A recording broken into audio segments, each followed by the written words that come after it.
Evet arkadaşlar, yine hoş geldiniz. Yapay zeka ile doğal sohbetler konulu videomuzun artık bir sonraki bölümüne hoş geldiniz. Biraz ara vermiştik.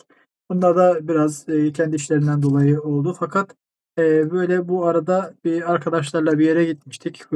Tabii yatılı bir programımızdı. Fakat bu program içerisinde tabii muhabbet her zaman erkekler arasında bu daha çok oluyor. Yani horlama meselesi vardı. Gece yatamayanlar oldu, odasını değiştirenler oldu. Ben horlamıyorum deyip de horlayanlar oldu. Bununla alakalı biz yapay zekamıza soralım dedik Bilge Kul'a. Bununla alakalı konumuz olacak. Bilge Kul nasılsın? Gayet iyiyim Harun. Horlama konusunda konuşmak gerçekten ilginç olacak. Hazırsan sorularını bekliyorum. Evet, sana çok sorum var. Yani kısa ve öz cevaplar bekliyorum. Çok uzatmayalım. Çünkü dinleyicilerimiz sıkılmasın. Fakat bir şeyler öğrenelim istiyorum. Tamam. Kısa ve öz cevaplar vermeye dikkat edeceğim. Hadi başlayalım. Evet, ilk sorum genel standart bir soru olsun. Horlama nedir? Neden oluşur? Ve nasıl bir mekanizmaya sahip bu horlama? Horlama üst solunum yollarındaki daralmadan dolayı uyku sırasında nefes alırken oluşan titreşimli sestir. Dil, boğaz ve yumuşak damak gevşediğinde horlama meydana gelir. Bu havanın dar bir alandan geçerken titreşim yaratmasıyla oluşur. Peki horlama kadınlarda mı daha çok yoksa erkeklerde mi yoksa eşit sayıda mı? Horlama erkeklerde daha sık görülür. Bunun sebebi erkeklerin genellikle daha geniş hava yollarına sahip olması ve bu yapıların daha kolay titreşmesidir. Ancak kadınlarda da horlama görülebilir. Peki insan kendisini horladığını anlayabilir mi? Çoğu insan horladığını fark etmez.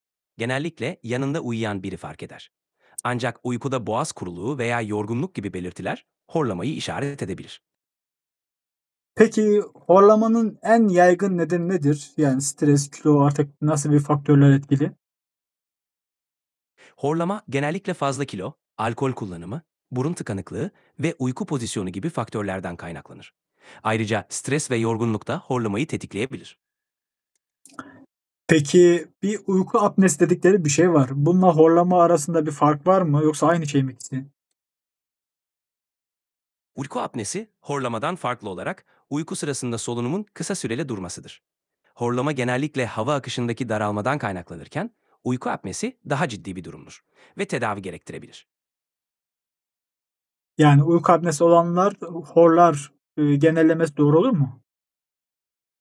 Evet, uyku apnesi olanların çoğu horlar. Ancak her horlayan kişide uyku apnesi yoktur. Horlama, uyku apnesinin bir belirtisi olabilir ama her zaman apneye işaret etmez. Peki horlama alışkanlığı olan biri hangi uyku pozisyonunda uyursa daha az horlar? Böyle bir şey var mı? Sırt üstü uyarken horlama daha kolay olur. Yan yatmak, hava yollarını açık tutarak horlamayı azaltabilir. Bu yüzden yan yatmayı denemek faydalı olabilir. Hımm. Peki, bunu deneyeceğiz. Peki geceleri horlayan birine çözüm olarak en yaygın öneri olarak ne söyleyebilirsin? En yaygın öneri kilo vermek, alkol ve sigaradan kaçınmak, yan yatmaya çalışmak ve uyumadan önce burnu açık tutmak için yöntemler uygulamaktır. Peki burnu açık tutmaktan kastettiğin ne? Burun tıkanıklığını gidermek için burun bantları, tuzlu su spreyleri veya duş almak gibi yöntemler. Bu hava yollarını açarak horlamayı azaltabilir. Hımm, tamam. Peki horlamayı tamamen durdurmak mümkün mü?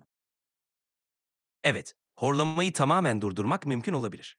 Yaşam tarzı değişiklikleri, kilo vermek ve bazı tıbbi müdahalelerle horlama büyük ölçüde azaltılabilir veya tamamen önlenebilir.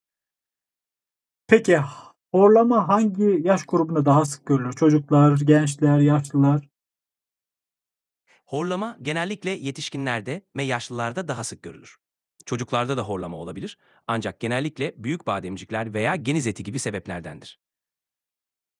Peki geçmişte insanlar bu horlamayla alakalı herhangi bir yöntem kullanıyorlar mıydı? Bize böyle bir, örnek verebilir misin? Geçmişte insanlar horlamayı da önlemek için farklı yöntemler denemişler. Örneğin gece sırt üstü yatmayı engellemek için pijamaların arkasına top dikerlerdi. Bu sayede yan yatmak zorunda kalırlardı. Aha, çok enteresan. Başka var mı böyle bir şey? Evet, geçmişte insanlar horlamayı önlemek için çeşitli bitkisel karışımlar ve burun açıcı merhemler de kullanmışlar. Bu tür yöntemlerle horlamayı azaltmayı denemişler. Evet, bu standart zaten ama enteresan bir örnekti. Neyse başka soruya geçeyim. Horlamayı azaltan veya tetikleyen yiyecek ve içecekler var mı? Evet, alkol ve ağır yemekler horlamayı tetikleyebilir. Süt ürünleri de bazı kişilerde horlamayı artırabilir. Bol su içmek ve hafif yiyecekler tüketmek horlamayı azaltabilir. Peki hangi cihazlar veya teknolojik ürünler horlamayı önlemede yardımcı olabilir sence? Ya da var mıdır böyle bir şey? Evet, horlamayı önlemeye yardımcı olabilecek cihazlar var. Örneğin CPAP cihazı, burun bantları ve ağız içi apareyler horlamayı azaltabilir. Bu cihazlar hava yollarını açık tutarak horlamayı engeller. Evet, teşekkür ederiz. Belki yani bir internette arayabiliriz. Bunların neden olup olduğunu bilmediğimiz şeyler olabilir. Ama tabii mutlaka bir doktora başvurmak gerekiyor bunlarla alakalı. Tabii son bir iki sorum kaldı. Onu da söyleyeyim, bitirelim. Mesela horlama hakkında bize çok şaşırtıcı şeyler söyleyebilir misin? Elbette.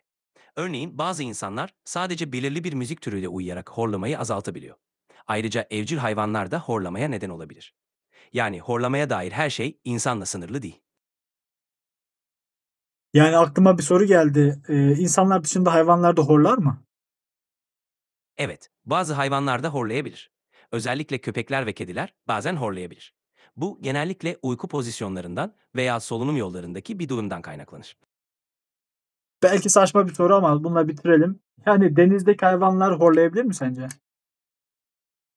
Hayır, deniz canlıları bizim gibi akciğerlerle solunum yapmadığı için horlama durumu yaşamazlar. Onların solunum sistemi farklı çalışır ve horlama gibi sesler çıkarmazlar. Peki akciğer olan balıklar yok mu? Ya da büyük işte balina gibi. Evet, balinalar ve yunuslar gibi memeliler akciğerleriyle solunum yapar. Ancak onların solunum sistemi ve su altındaki yaşam biçimi horlama gibi sesler çıkarmaya uygun değildir. Evet, hayvanların da horlaması enteresandı. Evet, bu kadarlık yeter bence ama çok, farklı bilgiler öğrenmiş olduk. Yani sana teşekkür ediyoruz bu konuda. Tabii, horlama, artık problemi olanlar da bundan belki, bir şey öğrenmiştir. Bununla alakalı mutlaka bence doktora gidilmesi lazım. Çünkü bazen oluyor ki yatan ya da horlayan kişi bu konuda çok farkında olmuyor ama etrafında eşi olabilir veya bir yolculuk sırasında beraber kaldığı insanlar olabilir. Bundan çok rahatsız oluyorlar. Bir de sağlık açısından da herhâlde sıkıntı. Çünkü uyku apnesi varsa insanda, değil mi? Yani büyük ihtimal o insanın, nefes problemi var.